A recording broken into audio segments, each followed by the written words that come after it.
You have to want to change your mind. And he can't change ours either. He will inspire you in your godly desire, but he won't change you. The only one can change you is you. Girl, you know what? You sure make me feel like I'm free. So, be not conformed to this world, but be transformed by the renewing of your mind. So if you have a new mind, you won't just walk around aimlessly, because now you have the mind of Christ and you're walking in this new place. We've been talking about Dr. Miles Monroe in some of his books. And we, first of all, last week, we talked about who's in charge. And we called people to understand that if they got Christ in them, which is their hope of glory, in other words, everywhere they go, they need to understand they're in charge of who they are as they present themselves to that circumstance. But it also said that we're preparing for kingdom experience and expansion.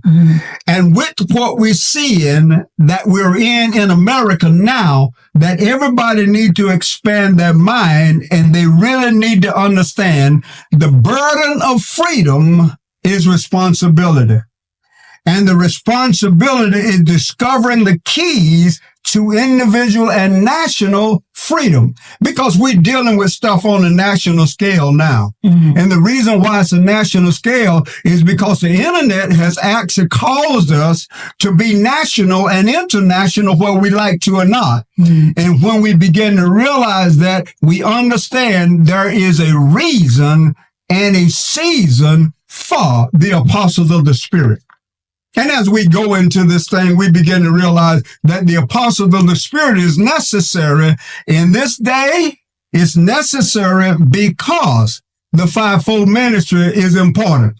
Most people don't believe too much in the fivefold ministry because the church hasn't talked about the fivefold ministry. And what I mean by that is the apostles, the prophets, the evangelists, the teachers, and the pastors.